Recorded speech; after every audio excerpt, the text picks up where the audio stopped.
It's terrible that after 50 years it is behind closed doors. And I've no intention. Now I've started to stop now. I'm determined to put an end to this. Terrible. The palace gala was meant to be flawless, polished, and silent beneath the weight of royal tradition. But one glimpse across the room changed everything. Princess Catherine saw Camilla wearing the Queen's tiara, and in that instant, the music, the smiles, and the carefully arranged evening shattered. What followed was not just a pause in ceremony. It was a public line drawn inside the monarchy itself. Before we go deeper into what this really means for the royal family, make sure to subscribe so you don't miss a single update. Catherine did not speak at first. She simply stared, and that silence became more powerful than any announcement the palace could have prepared. The gala, a formal royal gathering where senior family members, dignitaries, and trusted guests meet under strict rules of conduct, had been designed to show unity. Charles had entered as host, calm and controlled, carrying the authority of the king like armor. William stood nearby, watching the room with the quiet focus of a future monarch who understood that royal evenings could collapse from the smallest fracture. Yet the fracture was not small. It glittered from Camilla's head with the weight of memory, duty, and old promises. The Queen's tiara was not just jewelry.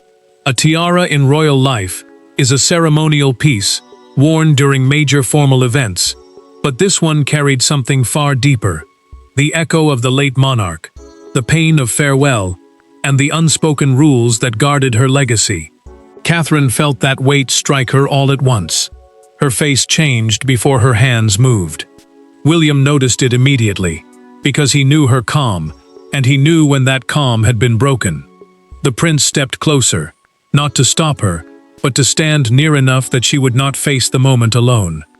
Camilla froze as the attention shifted.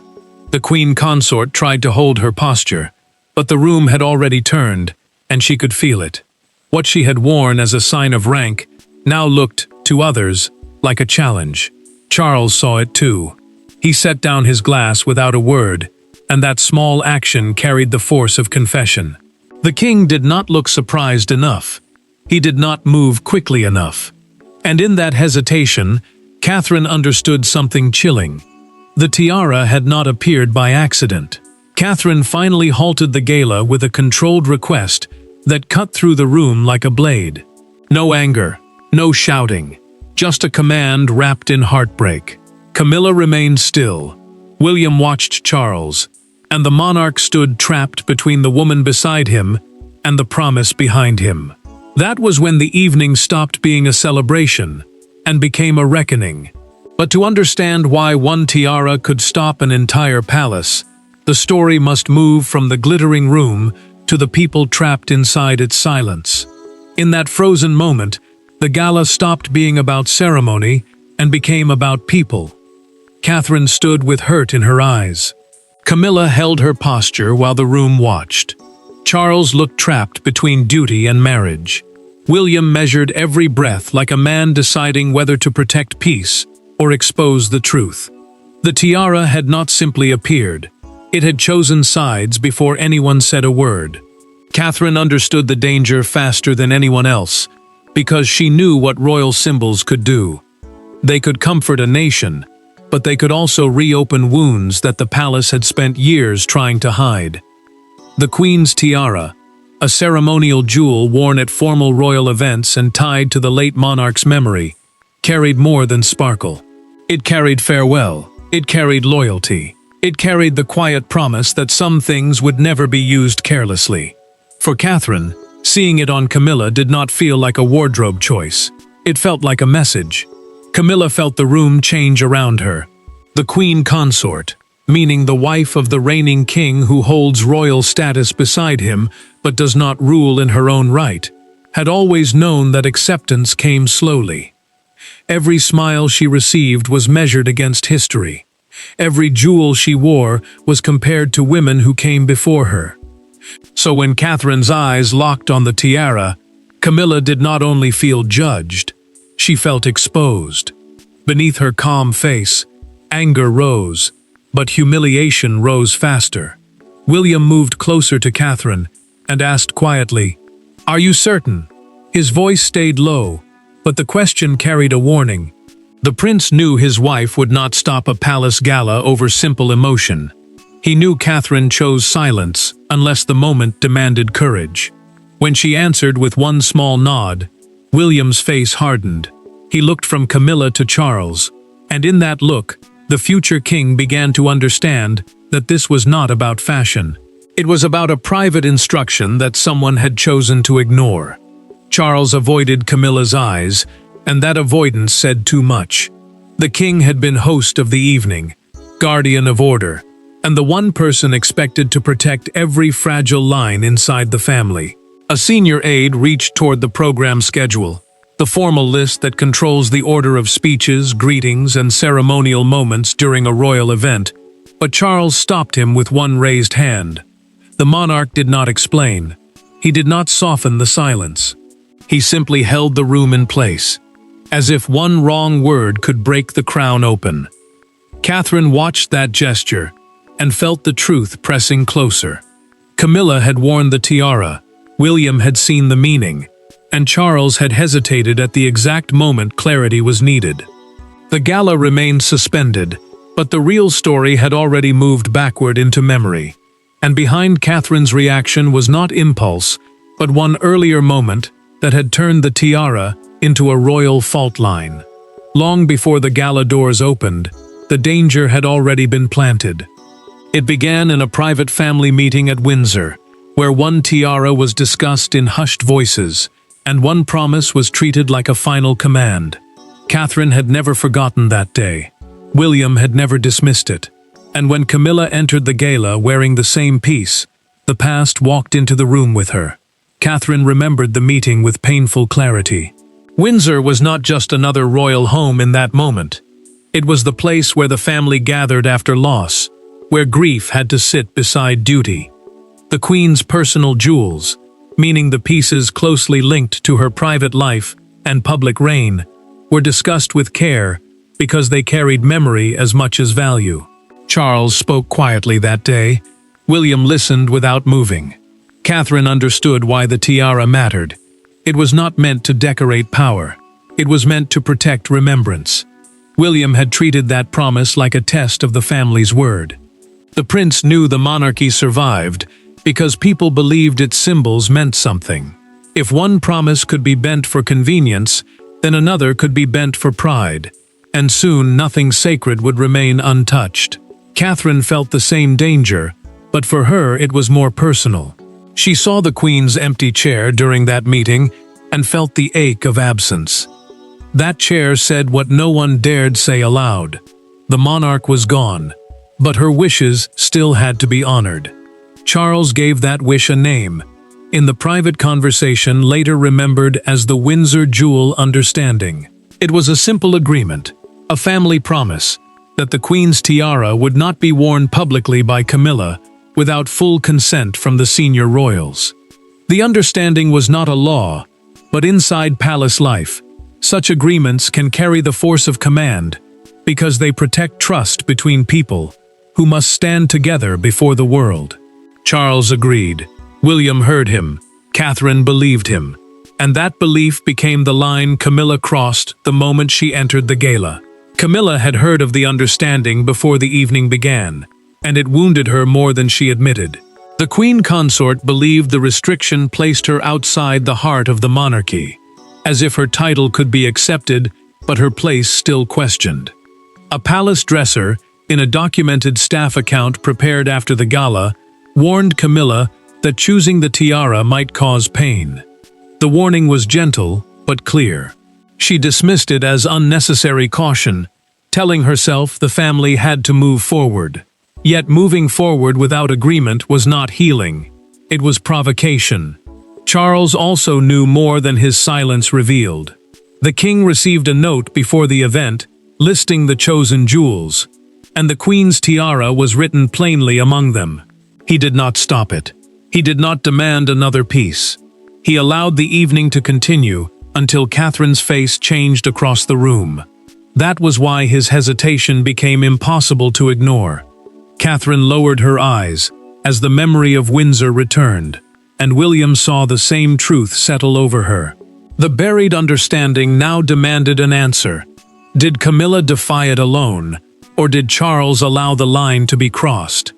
That question followed Catherine out of the ballroom and into the confrontation no one in the palace could prevent. The most dangerous royal battles do not begin with shouting. They begin with lowered voices, closed doors, and a silence so sharp it feels like a verdict. Catherine stepped away from the gala, and Camilla followed with pride, still holding her upright. William arrived seconds later. Charles came last. In the corridor beyond the music, the monarchy's polished surface cracked open. Catherine did not turn back until the door had closed behind them. The halted gala still mattered because dozens of guests had already witnessed the pause, and every face in that room would remember who stood still and who looked away. Camilla lifted her chin, but the queen consort could not hide the sting. A consort is the spouse of the reigning monarch, a role filled with rank and visibility, but without the same ruling power as the sovereign. She knew that distinction mattered tonight. It meant Charles carried the crown, but she carried the blame. William stepped close enough to Catherine that no one could mistake his position. The prince did not raise his voice. He did not need to. Catherine looked at Camilla and said the tiara should not have appeared that night. Her words were calm, but they cut deep, because they were built from grief, not jealousy. The queen's promise mattered because it protected one fragile truth. The late monarch's memory could not be used as a tool to prove someone else's place. Catherine held that line with quiet force, and William stood beside her like a shield. Camilla's control cracked for the first time. She replied that the household had provided the jewel, and that she should not need permission to wear what belonged to the role she had been given. The queen consort's resentment came through clearly then. She had endured years of comparison, years of cold smiles, years of being accepted in ceremony, but questioned in feeling. Catherine heard that pain, but she did not step back. William watched Camilla carefully, understanding that wounded pride could become more dangerous than open anger. Charles finally spoke, and the corridor seemed to tighten around him. The king admitted he had seen the jewel list before the gala, a formal record of which ceremonial pieces would be used that evening. He said he believed the matter had been settled privately, but that answer only made the silence heavier. Catherine slowly removed her gloves, placed them on a side table, and asked whether the queen's promise still meant anything. Charles looked at the gloves, then at Catherine, then at Camilla. He had no quick answer. That hesitation did more damage than any confession. Camilla saw it and felt abandoned. William saw it and understood the truth had moved beyond protocol. Catherine saw it and knew the family had reached the point she feared most. Because once Charles hesitated, the question was no longer about the tiara. It was about who truly held moral power inside the palace. Power inside a palace is rarely announced. It moves through approvals, locked cabinets, quiet signatures, and the people brave enough to say no. After the confrontation, the household machinery began to turn. Not loudly, not publicly, but with ruthless precision. Charles had the crown, Camilla had the title. Yet Catherine now held something far more dangerous, the emotional authority of the room. Charles sat alone with the jewel authorization file and looked older than he had hours before. The file mattered because it showed how the Queen's tiara had moved from guarded memory to public display, and every signature inside it pointed toward a choice someone had made. A jewel authorization file is a palace record that tracks approval for royal pieces before major events, especially when those pieces carry family meaning. The king understood the danger now. If the tiara had been released through pressure instead of agreement, then Catherine had not caused the crisis. She had exposed it. Camilla waited in a private sitting room with anger burning beneath her silence. The queen consort knew the night had changed how people would speak about her place beside Charles. What she had hoped would show strength had become a moral trial. She felt judged by Catherine, abandoned by the king, and watched by a household that suddenly treated her choice like a breach of trust. Still, Camilla refused to see herself as reckless. In her mind, she had worn what her rank allowed. In Catherine's eyes, she had touched what grief had protected. A senior courtier revealed in a documented household account that the tiara had been requested days before the gala and marked for special approval. That phrase mattered because it meant the request was not routine. It had been flagged, noticed, and still pushed forward. The courtier also recorded that one aide tried to delay the release, warning that the Queen's promise could be reopened in the worst possible way. William learned of that delay from a private briefing, and the prince's reaction was cold. He understood at once that the issue had not slipped through the cracks. It had been forced through them. Charles pressed his fingertips against the cover of the file and closed his eyes. The king knew Catherine's objection had shifted the ground beneath everyone. She had not shouted. She had not played politics. She had simply stood where others had stepped aside. That was why aides now treated the tiara as a breach of trust, not a wardrobe mistake. Charles still held formal authority, but the emotional weight had moved.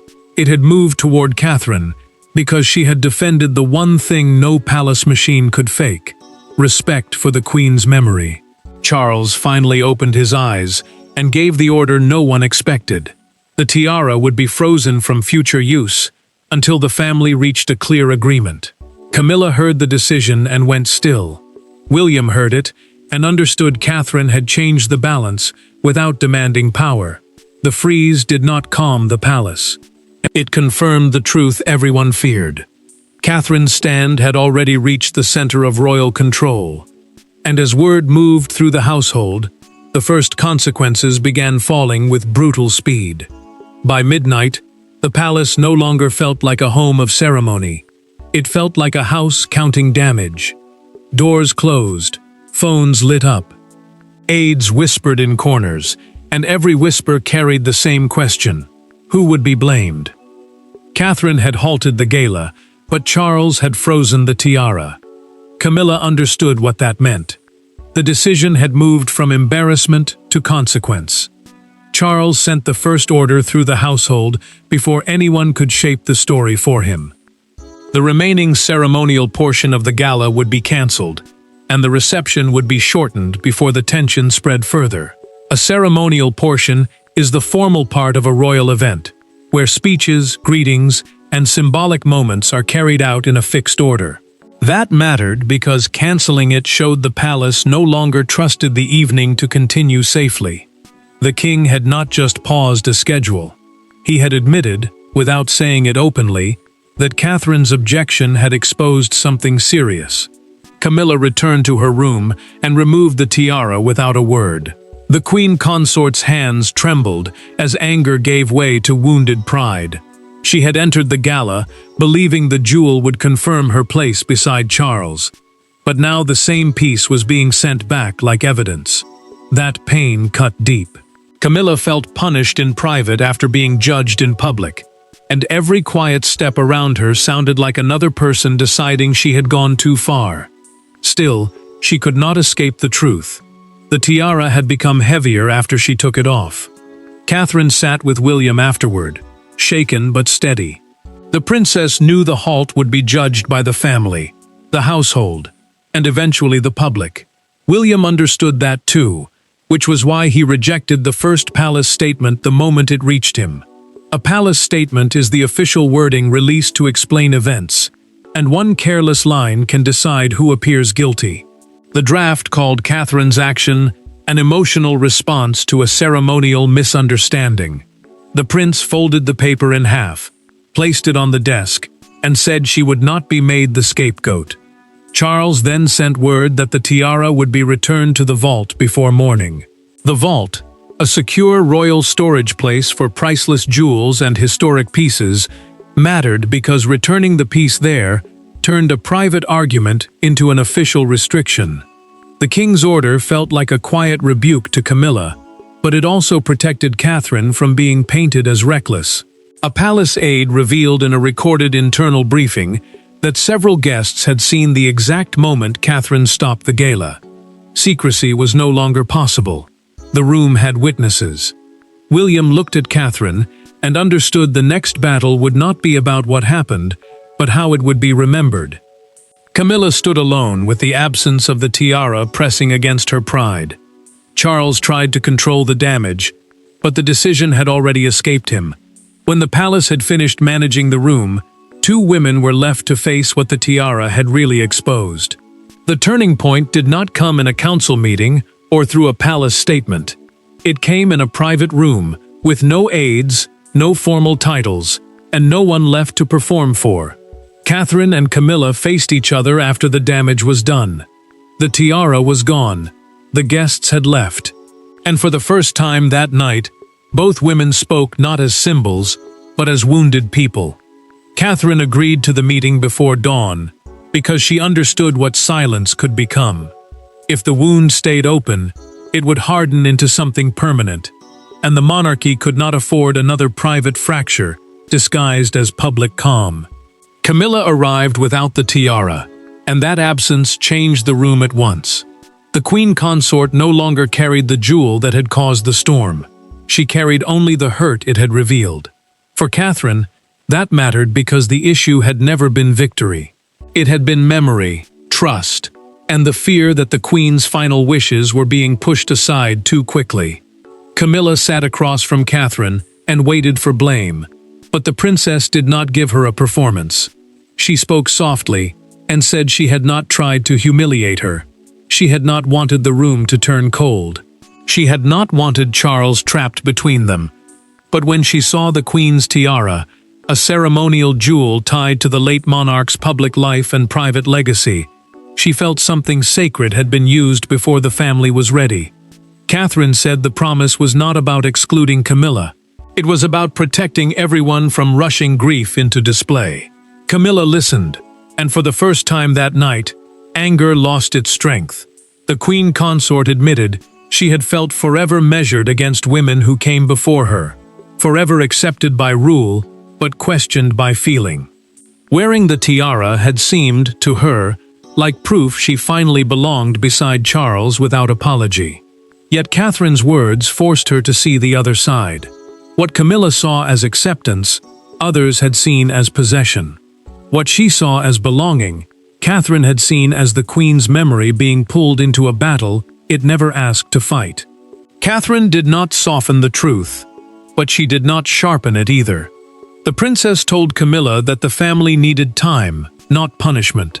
She said the queen's promise had been a guardrail, not a wall, and that one day the tiara could return, in a moment that healed instead of divided. Camilla placed both hands flat on the table and gave the answer no one expected. She said she would not wear the piece again unless Catherine was present in the decision. The queen consort's voice did not break, but the pride behind it finally did. That private understanding did not erase the night, but it changed its meaning. Catherine had defended memory without destroying Camilla. Camilla had surrendered certainty without surrendering dignity. Somewhere beyond that room, Charles still had to manage the palace, and William still had to protect the truth from being twisted. But between the two women, the sharpest edge had dulled. By morning, the tiara was back in the vault, but the image of Catherine stopping the gala had already escaped the palace walls. At sunrise, the palace discovered what it had feared most. Silence had not contained the story. The world had seen enough. Catherine's halt became the image of the morning. Camilla's tiara became the symbol everyone argued over. Charles's hesitation became the sentence commentators repeated. And outside the palace gates, the public did what the monarchy could not. It gave the moment a verdict. Catherine woke to the kind of attention no royal ever wants. Her name sat beside words like duty, defiance, and heartbreak, and each headline tried to decide whether she had protected the queen's legacy or broken the calm the palace depends on. The palace statement had already been released, saying the gala was briefly paused due to a matter of ceremonial protocol. Protocol means the formal rules that guide royal behavior, and that word mattered because it made the incident sound controlled. But people knew better. Witnesses had seen Catherine stop. They had seen William move closer. They had seen Charles hesitate. Camilla saw the coverage and felt the room from the night before return around her. The queen consort understood that the tiara had become more than a jewel. It had become a public test of whether people truly accepted her place beside the king. One front page showed a cropped image of the queen's tiara beneath the headline, "The Gala that stopped for a crown." The words were brutal because they turned one private wound into a national symbol. Camilla read them once, then again, and the second time hurt more. Charles listened as aides read the morning brief, but the king heard only the weight behind each sentence. A morning brief is the daily summary prepared for senior royals, covering headlines, public mood, and urgent household matters. This one did not feel routine. It felt like a warning. A broadcaster outside Buckingham Palace framed the story as, "The night royal memory overruled royal rank," and that phrase spread fast because it said what the palace statement would not. Catherine had not simply paused a gala. She had forced the monarchy to choose between position and promise. William watched the public reaction with careful anger. The prince knew Catherine would be blamed by some, praised by others, and misunderstood by many. He also knew Camilla would feel exposed in a way no statement could soften. Outside the palace gates, a small crowd gathered, and one woman holding white flowers said, "Some things still belong to the Queen." That single sentence carried farther than any official wording. It gave Catherine moral cover, but it also deepened Camilla's pain. Charles finally understood that silence was no longer protection.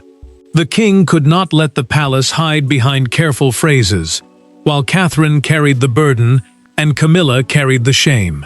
The public had already chosen the meaning of the moment, and now he had to give it shape before it hardened forever. Catherine had defended memory. Camilla had confronted rejection. William had guarded the line between loyalty and truth, and when Charles finally spoke, he did not simply settle a dispute. He delivered the emotional verdict the palace had been avoiding. By the end, the tiara no longer belonged to a single woman, a single gala, or a single mistake. It had become the test of whether the monarchy could still honor memory without turning it into a weapon. Catherine had stopped the room. Camilla had been forced to face the cost of belonging. Charles had learned that silence can wound more deeply than command. And William had chosen loyalty with open eyes. Charles called Catherine, William, and Camilla together because the matter could not be left to whispers anymore. The king understood that if the wound stayed open, it would become a permanent fracture inside the family, and every future ceremony would carry the shadow of that night.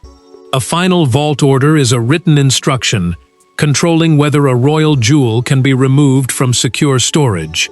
And this one mattered, because it turned emotion into decision. The Queen's tiara would remain in the vault until a future family occasion agreed upon by all senior figures. No quiet request, no private pressure, no blurred approval. Catherine accepted the decision with quiet relief.